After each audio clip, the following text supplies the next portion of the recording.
Good morning, Daddy. Context. We love you. Every story deserves it. Sydney, say, I love you, Dada. I love you. No exception. There's almost not enough words to describe Sean, because he's everything all rolled into one. Context. It's always been, we're going to do this, we're going to overcome this, and we're going to move on. Robin was 19 when she married Sean Terry. 19. She calls it the best mistake she's ever made. Sean was a Marine, as disciplined as he was fun.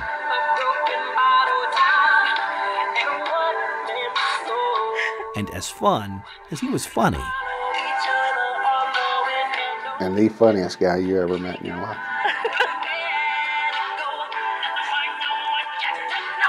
He'd make you pee your pants. I mean, he was that funny. Wes met Sean a year and a half ago. When one found out the other was a Marine, they knew their bond would be lifelong. He's like a little brother I never had. And there's a bond there that can never be broken. Broken. The term took on a different meaning when last September, It was a Friday the 13th. a doctor provided context to what was once thought to be a bad case of acid reflux. That night, he started spitting up blood. The next day, he went to the VA. And they started running a series of tests, and he was diagnosed with esophageal cancer at 33. 33 years old, father of 3 young girls. Charlie, the 5-year-old, she's scared because she sees him sick, but she doesn't want to go up there very much. But our 8-year-old, she's very upset. She understands. But how could any of them understand this? Context. The family knows Sean Terry, like many Marines and soldiers and airmen, spent time next to burn pits while in Iraq. In 2005, Sean was in Fallujah. For years, the military and its contractors burned waste next to bases in the Middle East, all sorts of waste, medical, human. The military insists there is no evidence of long-term health problems, yet Makes me mad as hell. Wes and plenty of others remain unconvinced. They say one of Sean's doctors told them there could be a link, and just last month, other potential victims around the country scored a victory when a federal appeals court allowed their lawsuits to move forward. When I met him, he was 240 pounds. He lays upstairs right now at 8 months later, maybe 130. Context. He's been through more punishment than I've ever seen. And he keeps going and going and going. 3 days after we visited Sean's home in Littleton, the Marine, the husband, and the father of 3 surrendered to cancer. We had plans. Our plans were to grow old together, raise our kids together, and we can't do that. Good morning, Daddy. Good morning, Daddy.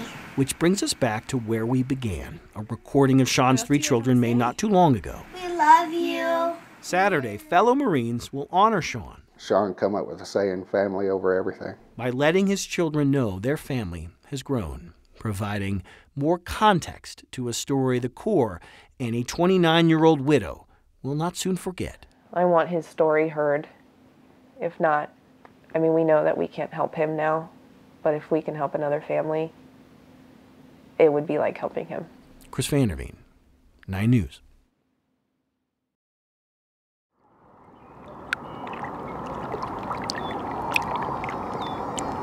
Tradition dictates stories start at the beginning.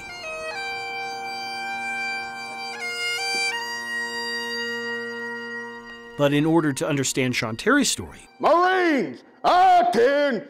Huh! we must first begin at what appears to be the end. Earth to earth, ashes to ashes, dust to dust. Sean, a veteran, a Marine, was the victim of bad odds. Only 1% of people diagnosed with the already rare cancer of the esophagus are under the age of 35.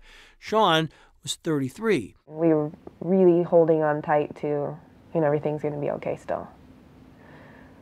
But those weren't the answers we got. Good morning, Daddy. Their 3 girls recorded videos during his final days. We love you. His family and friends believe Sean's service had something to do with Sean's death. I'm furious.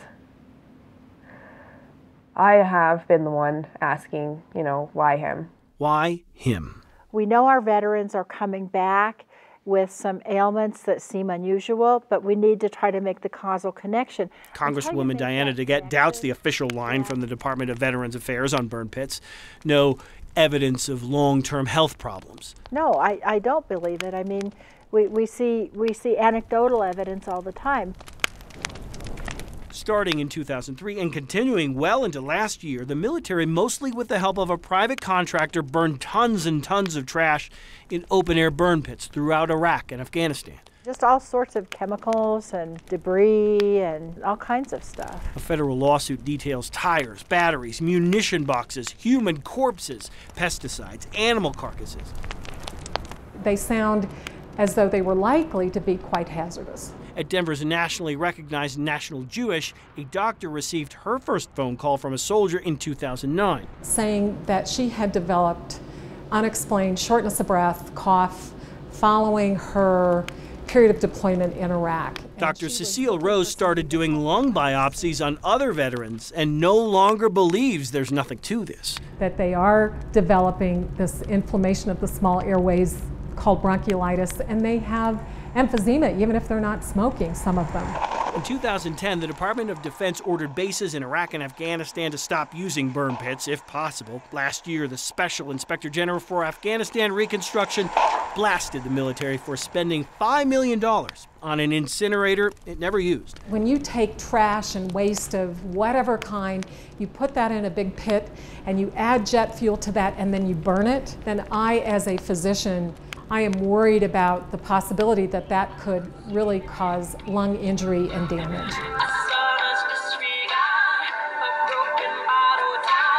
Proving the often comical Sean Terry contracted cancer due to burn pit exposure has proven difficult. Yet shortly before Sean's funeral, we're going to continue to fight for Sean and his family. You know what? This has touched everybody. Yeah. members of his motorcycle club came together to raise money for his children and to raise awareness of the issue. We don't want it swept underneath the carpet. You know, we need to get the word out, and the world needs to know what's going on with us vets. They expected dozens. They saw hundreds.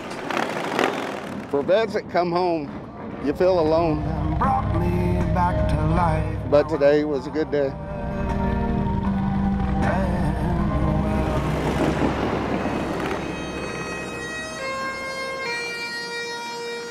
Not too long after this ride, his story seemingly came to its traditional end. Yet to hear them say, We sent him off good, didn't we? Yeah, we did, boss. Yeah, we did. Sean's story isn't over, because so much of what happened to him, they believe, remains untold. The truth is so clouded and so far behind that it's unreal. Chris Vanderveen, 9 News.